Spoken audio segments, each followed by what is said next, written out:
Bueno, muchas gracias por la invitación a Carmen, por la invitación, por la organización de estas jornadas y por todas las personas que han intervenido también para que esto bueno, pues tenga lugar hoy aquí en la Facultad de Vigo y en la Universidad.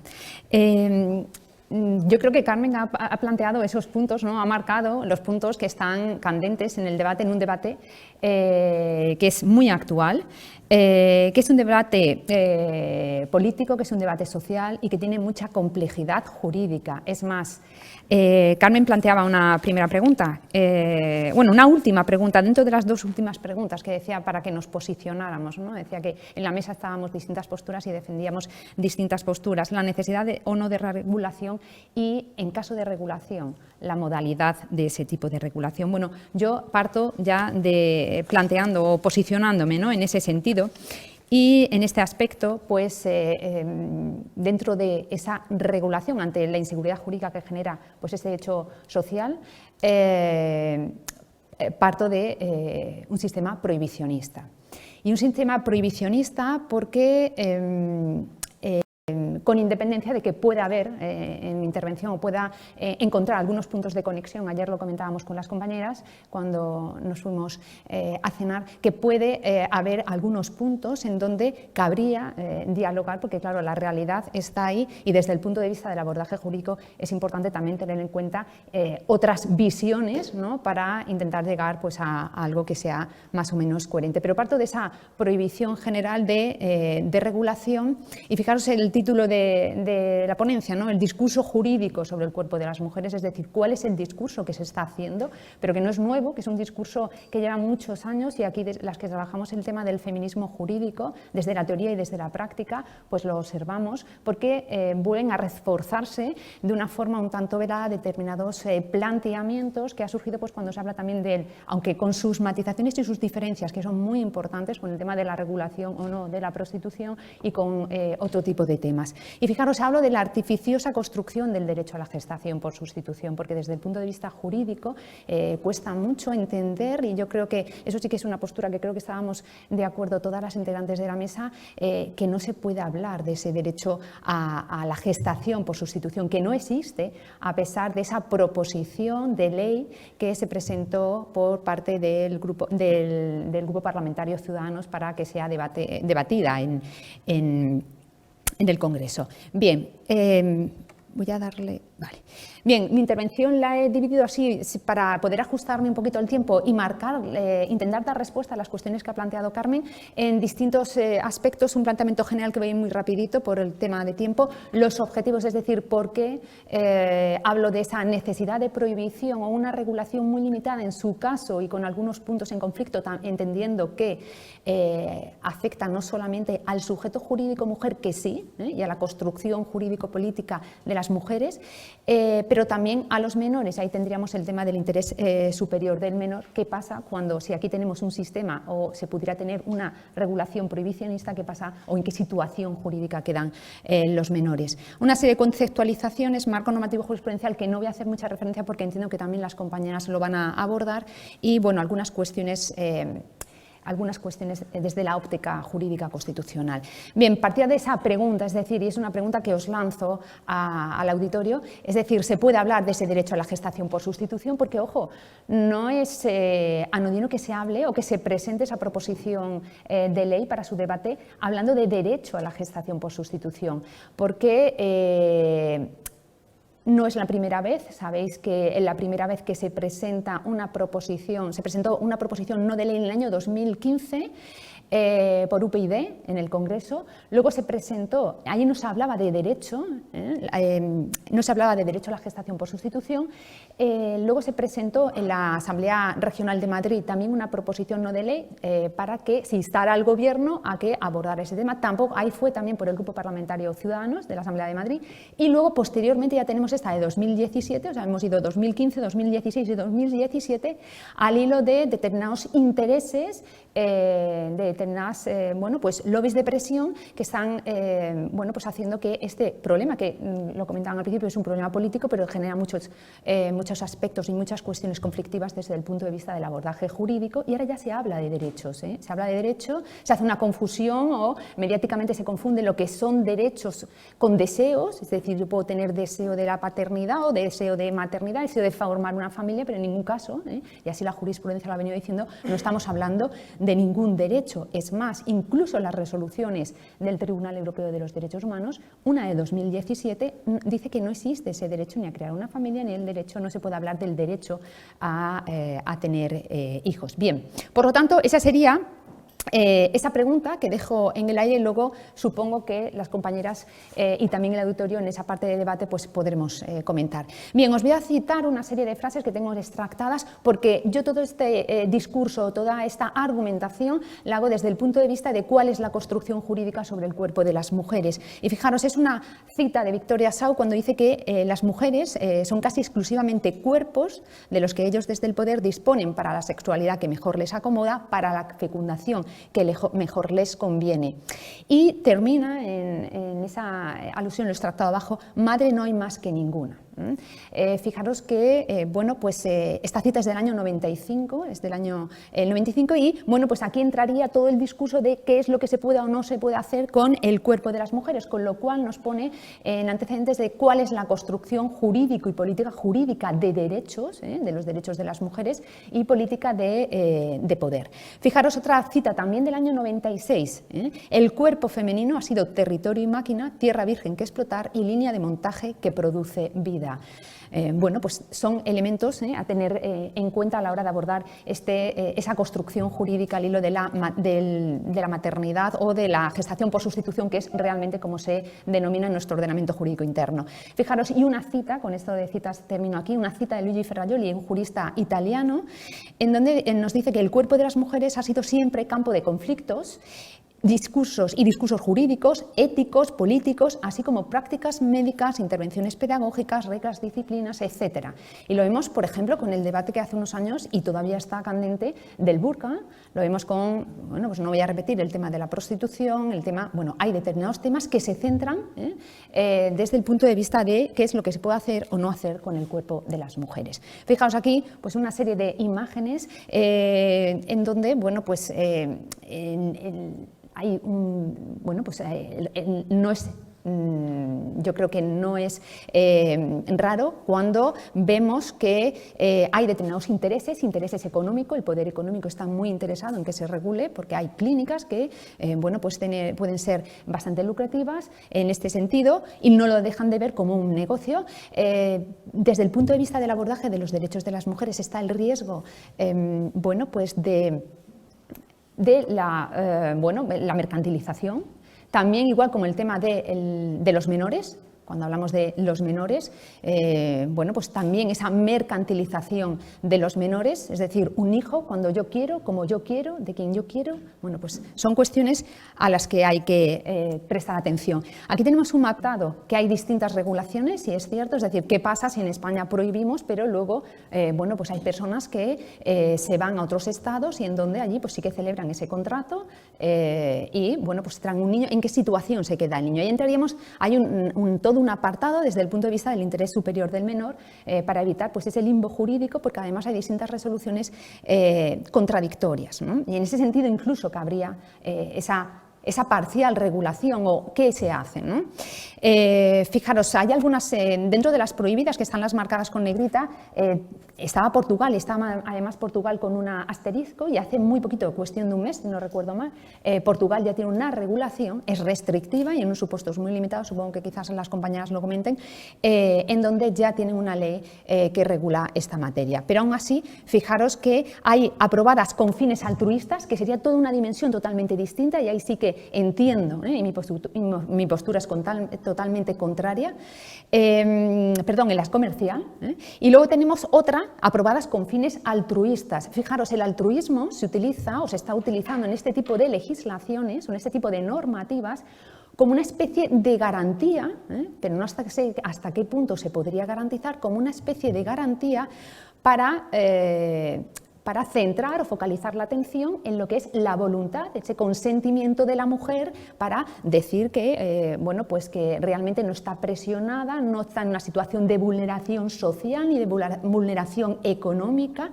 para ser portadora durante 9 meses pues de ese niño que va a tener que entregar. Es decir, es que cuando estamos hablando de gestación por sustitución estamos hablando de prestar ya no solamente tu útero, sino el cuerpo entero de la mujer, que además va a ser objeto de seguimiento y de control médico, psicológico, etcétera, bueno, pues, hasta que, bueno, pues entregue ese niño.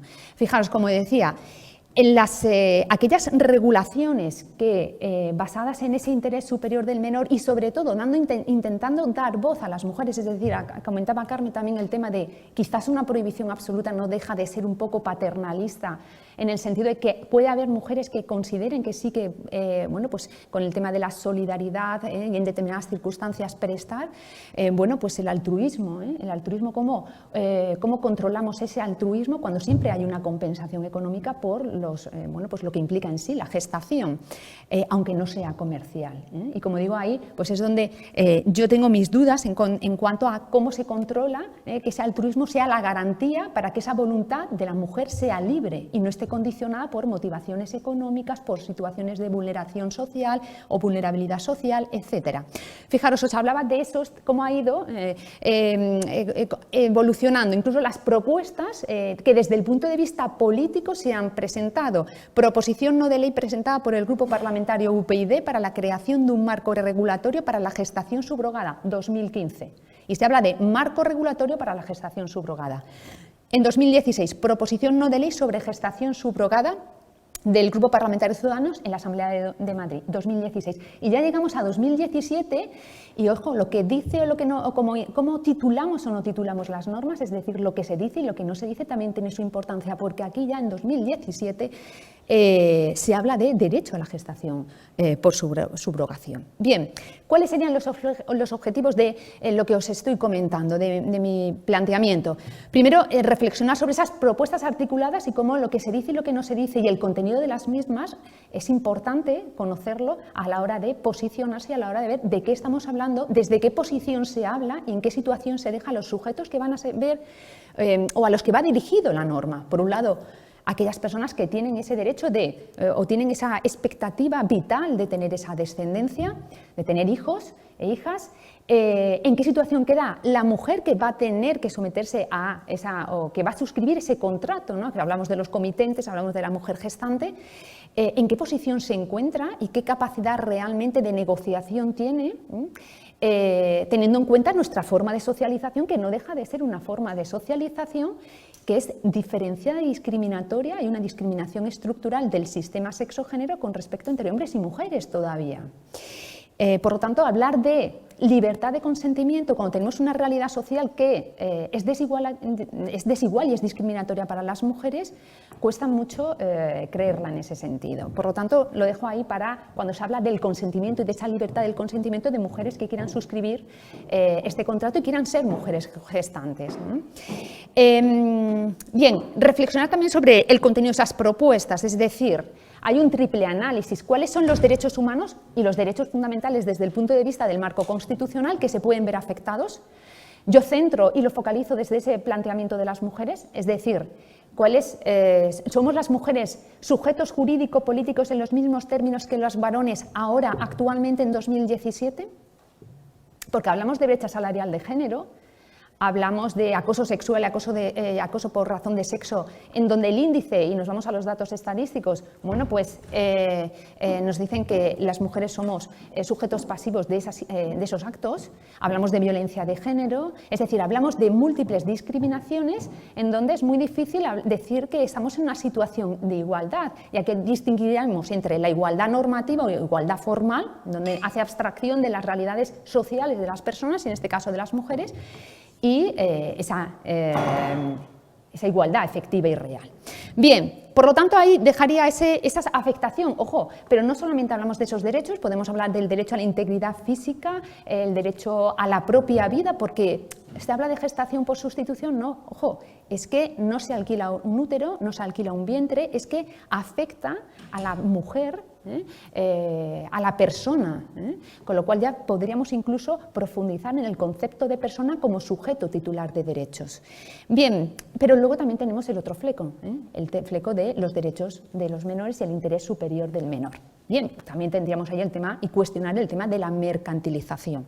Bien, desde los planteamientos también, ojo, no solamente desde el planteamiento de los derechos fundamentales y de los derechos humanos, sino también de los planteamientos bioéticos, porque es que además el informe del Comité de Bioética Española, que yo creo que luego cuando defines estas posturas, ¿no? Si lo haces desde el planteamiento jurídico, desde el feminismo jurídico, dice, claro, es que es un planteamiento feminista y es, ¿no? Como muy posicionado, ¿no? Pero es que el último informe de 2017 del Comité de Bioética Española, aboga por la prohibición absoluta, pero además por una normativa prohibitiva a nivel internacional para evitar el tema, ¿no? Y esos conflictos que se generan a nivel internacional cuando vienen los niños y cómo se reconoce esa filiación en España si los padres o los progenitores se han ido al extranjero. Bien, por lo tanto, hay un planteamiento bioético que engarza con los llamados bioderechos y además también con toda la normativa que se está regulando, como digo yo, sobre el cuerpo de las mujeres, y entraríamos ahí en tema del biopoder, que es todo un mundo, y aquí recordamos a Foucault. Y luego desde la perspectiva de género, obviamente, desde el punto de vista del planteamiento jurídico feminista, desde la perspectiva de género como categoría de análisis crítico que bueno, pues permite tener o permite abordar determinadas cuestiones desde el punto de vista jurídico, desde esa crítica, ¿no? A cómo el derecho puede ser emancipador y puede ayudar a conseguir los derechos de las mujeres y a consolidarnos y a consolidar a las mujeres como sujetos jurídico-políticos, pero ojo, porque también el derecho o el discurso jurídico puede seguir perpetuando estructuras de poder. Y aquí hay una estructura de poder sociosexual importante en cuanto es que estamos hablando de un contrato que la centralidad la tiene el cuerpo de las mujeres, y eso nunca hay que perderlo de vista, porque luego estará el niño, ¿vale? Pero primero está la mujer, porque se regula, ella es la que va a suscribir ese contrato con los comitentes. Bien, y luego, pues obviamente todo esto, pues a esa reflexión colectiva que estaba comentando. Fijaros, voy a, simplemente de pasada, conceptualizaciones sobre, porque no deja de ser un poquito, ¿no? No sabemos de qué estamos hablando, pues el papel lo soporta todo, ¿no? Y decimos gestación por sustitución, pero como digo, no lo focalizamos, ¿no? En el cuerpo de las mujeres. Se habla de gestación por sustitución, gestación por subrogación, maternidad subrogada, alquiler de vientres, alquiler de úteros. Bueno, pues hay que reflexionar qué se está diciendo y qué no se dice.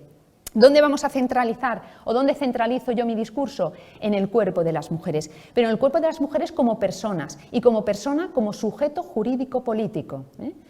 Y me resulta difícil decir o apostar por una regulación, a pesar de que pueda entender que haya mujeres que en el ejercicio de esa solidaridad con, bueno, pues ya no sé si igual como la normativa portuguesa, en donde se exige que haya una línea de consanguinidad para garantizar pues también los derechos, pero hablar de la mujer, centralizarlo como persona, como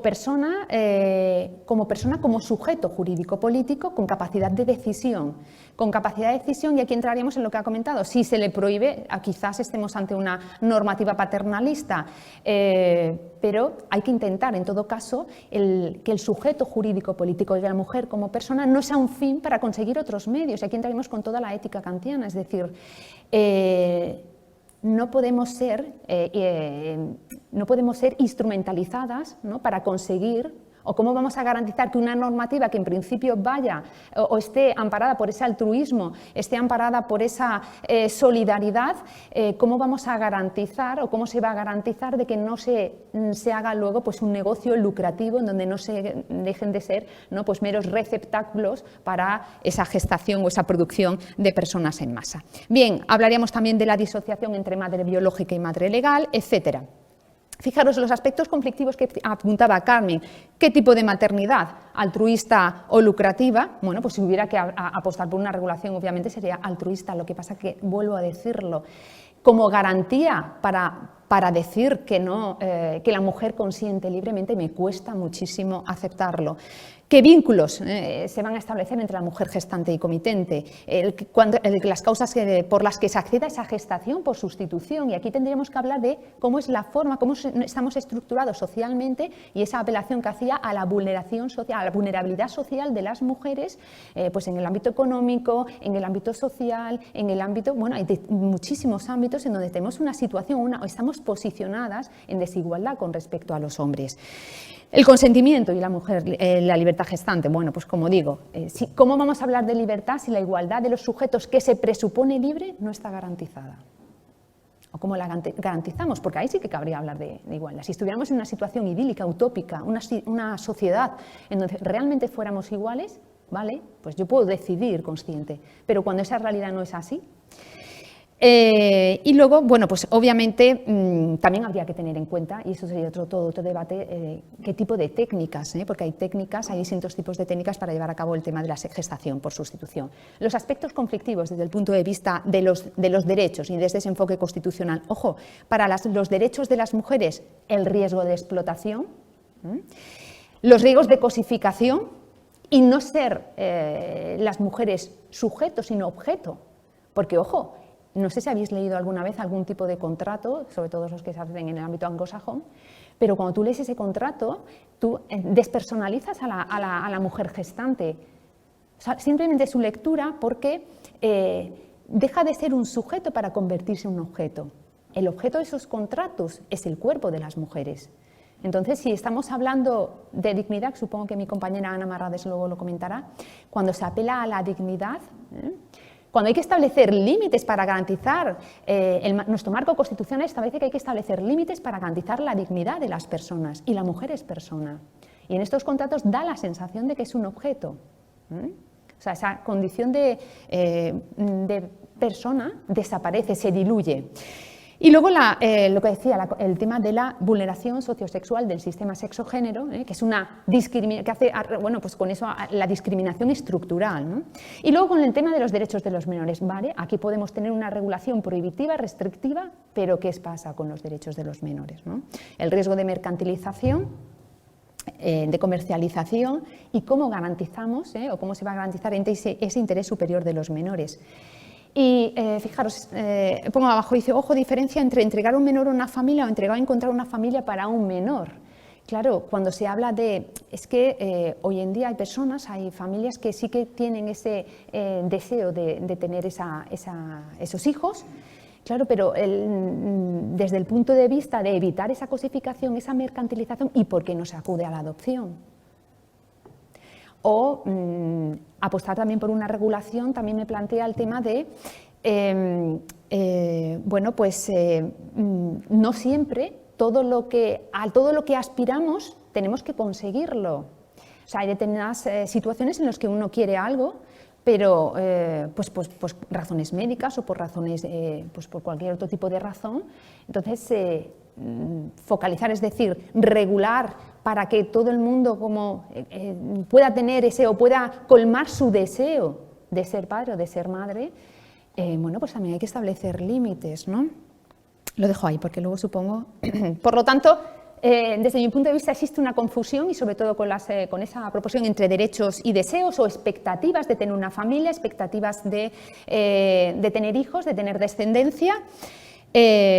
No voy a hacer referencia al marco normativo, porque es un marco normativo constitucional desde el punto de vista jurídico interno que podéis consultarlo en cualquier, bueno, pues a través de internet. Desde este punto de vista, simplemente pues citar, ¿no?, esa serie de artículos que a mí me permiten apostar o posicionarme desde ese punto más prohibicionista, desde el punto de establecer todos los límites posibles para que se pueda, bueno, pues regular en este sentido, para que, bueno, las mujeres puedan ser objeto de ese contrato, ¿no? Que para mí tiene muchos puntos conflictivos. Y hablaríamos, ¿no?, de esos derechos que os he citado: derecho a la vida, derecho a la libertad, intimidad personal y familiar, protección de la familia, derecho a la salud. Hay muchos derechos afectados, sobre todo sobre el cuerpo, que se ciernen sobre el cuerpo de las mujeres. A nivel infraconstitucional, fijaros, tenemos una ley, la Ley 14/2006, que supongo que todas y todos lo conocéis, en donde nos dice que será nulo de pleno derecho el contrato por el que se convenga esa gestación con o sin precio. Pero fijaos, esta ley se modificó, teníamos la anterior, que era del año 88, y ya el artículo 10 se mantenía igual. Se modificó en el año 2003 y se mantuvo igual. Y teníamos la de 2006 que seguía prohibiendo, será nulo de pleno derecho ese contrato. Y además nos dice que la filiación de los hijos nacidos por gestación por sustitución será determinada por el parto. Por lo cual, esa es la situación actual. De ahí pues también el debate, ¿no? Es decir, si hay una realidad social que tampoco, ¿no?, mantener una postura prohibicionista o de una regulación muy restrictiva no implica ser consciente del problema que surge cuando se accede al extranjero con legislaciones más permisivas en donde sigue de deje. Fijaros, a nivel infraconstitucional tenemos esa instrucción del año 2010 de la Dirección General del Registro del Notario, es decir, qué hacemos con los niños a la hora de inscribirlos cuando han sido objeto de esos contratos en el extranjero, en donde nos dice que, fijaros, esa instrucción nos dice sobre el régimen de filiación de los nacidos mediante gestación por sustitución, que no tiene como objetivo, ojo, esa instrucción se está utilizando para apostar por esa vía regulacionista, pero es que esa instrucción no tenía como objetivo legalizar la maternidad subrogada o la gestación por sustitución, sino regular determinadas situaciones, es decir, ¿qué hacemos?, ¿no? ¿Qué se hace en España ante esta situación, ante esta realidad? Para, pues obviamente, preservar los derechos de los niños y niñas. Y también en ese sentido se ha venido posicionando el Tribunal Europeo de los Derechos Humanos.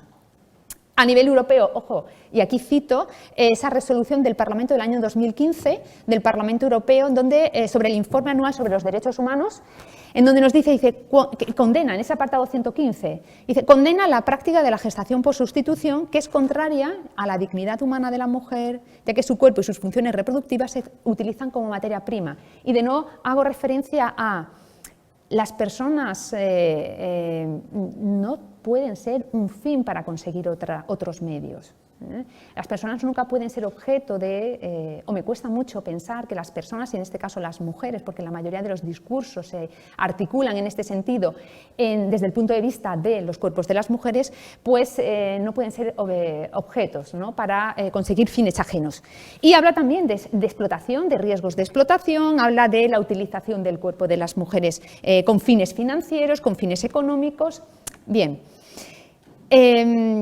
Fijaros, a nivel europeo también hay la Comisión de Asuntos Sociales del Consejo de Europa de marzo del 2016 que rechazó también una propuesta de informe que apoyaba la gestación por sustitución. Por lo tanto, tenemos determinados instrumentos en donde pues, se están poniendo muchos reparos a nivel de nuestro entorno europeo en cuanto a apostar por esa vía regulacionista. Luego podríamos hablar, otra normativa de referencia que tampoco voy a entrar, es decir, cuál es el enfoque que hacemos desde el punto de vista del Convenio Europeo de los Derechos Humanos, del Convenio para la Eliminación de la Discriminación de la Mujer, de la CEDAW, del año 1979, donde, ojo, prohíbe cualquier práctica que discrimine a la mujer. Y mi planteamiento es regular la gestación por sustitución. ¿Discrimina a la mujer? Porque yo creo que sí. Porque una medida o una política o una ley discriminatoria no es aquella que tiene una discriminación directa, sino cuando el resultado puede dar, cuando el tratamiento intentando ser igualatorio o igualitario, tiene un resultado discriminatorio. Y en la medida en que la mujer es objeto de un contrato, ya no sujeto, sino objeto de un contrato, porque es sobre su cuerpo sobre el que se va a cernir pues el producto final, que va a ser el niño o la niña, pues para mí es una discriminación, pero bueno, también sería objeto de debate. También la Convención de los Derechos del Niño, que se prohíbe la mercantilización, el tráfico de niños.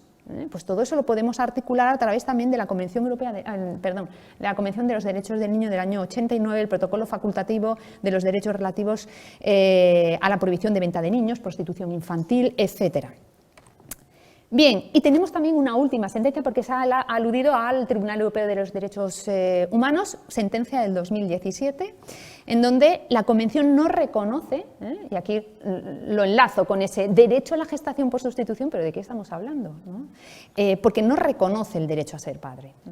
Y nos dice, en esa resolución también se dice que los intereses públicos prevalecen sobre el derecho de ser padre de los comitentes. Y cuando hablamos de intereses, y sobre todo desde el punto de vista de la sistemática constitucional de análisis, habrá que tener en cuenta valores superiores, los principios constitucionales, obviamente los derechos fundamentales a los que ya he hecho referencia, porque hay límites. O sea, todo lo que yo quiero, mis expectativas de vida o de entender mi situación social, familiar en el mundo, no tengo por qué conseguirlos. El sistema hay veces que no me deja conseguir ciertas cosas porque estamos hablando de expectativas, de deseos, pero en ningún caso de derechos. Voy a ir terminando porque yo creo que por el tiempo, ¿no? Simplemente voy a dejo en el aire, ¿no? ese aspecto relacionado con las dudas que me genera hablar de ese derecho de gestación por sustitución. Creo que es complicado y para mí me cuesta mucho, sabiendo que todavía las mujeres, desde el punto de vista de nuestra construcción jurídica, no tenemos reconocidos constitucionalmente los derechos sexuales y derechos reproductivos. Tenemos una ley, la ley del año 2010, que está recurrida ante el Tribunal Constitucional, la ley de interrupción voluntaria del embarazo, pero no hay un reconocimiento constitucional de los derechos sexuales y derechos reproductivos. Por lo tanto, nuestra norma suprema hace abstracción de la sexuación de los sujetos de derecho, con lo cual me cuesta mucho, de nuevo, pues, apostar, ¿no? Sin ningún tipo de filtro, sin ningún tipo de ambague, sin ningún tipo de objeción a esa deriva regulacionista. Creo que todo esto nos da para reflexionar cómo hemos sido construidas, y voy a terminar aquí, porque yo creo que las mujeres, desde el punto de vista del jusfeminismo, del feminismo jurídico, el derecho nos ha construido, y aquí entro con esa visión más crítica, desde esa igualdad formal a la que apelaba anteriormente, por tanto haciendo abstracción a esa sexuación de los sujetos de derecho y sus implicaciones en nuestra vida diaria. Además, hemos sido construidas desde esa otredad, desde esa alteridad, desde esa subalternidad al sujeto jurídico universal, al modelo normativo del humano, que es el hombre, y aquí podríamos tener muchos ejemplos. Os citaba la prostitución, os citaba el burka, todos son discursos jurídicos que pretenden decirnos qué es lo que hacemos, qué es lo que se puede hacer o no se puede hacer con el cuerpo de las mujeres. Por lo tanto, se nos ha construido, por un lado, también como sujetos vulnerados o vulnerables, como sujetos necesitados de tutela, entraría con lo que comentaba antes la compañera, que necesitamos protección, y cuestionando también nuestra capacidad de decisión. Como digo, podremos decidir cuando estemos en una sociedad que realmente sea plenamente igualitaria, que es a lo que debemos aspirar y es por lo que debemos apostar, pero tenemos que conseguir, sobre todo, ser sujetos de derechos en el mismo plano que los varones, y no construidas desde esa alteridad o desde esa subalternidad. Fijaros, también desde el punto de vista jurídico, a las mujeres se nos ha construido, fijaros, como cuerpos disponibles. Disponibles y destinadas para las tareas de cuidado, destinadas o dirigidas a las tareas de reproducción ajena, destinadas a esa satisfacción de derechos sexuales ajenos, y como cuerpos dirigidos a preservar también esas tradiciones, ¿no? Tradiciones culturales, tradiciones religiosas, etcétera. Todo se cierne, todo ese discurso en el cuerpo de las mujeres. Y, de nuevo, el tema de la gestación por sustitución vuelve a incidir, ¿no? en ese discurso, ¿no? que, pues amparado en esa libertad de decisión de las mujeres, todavía no sé hasta qué punto nos permitirá ese empoderamiento o esa materialización de la igualdad real y efectiva. Lo voy a dejar aquí y muchas gracias por la atención prestada.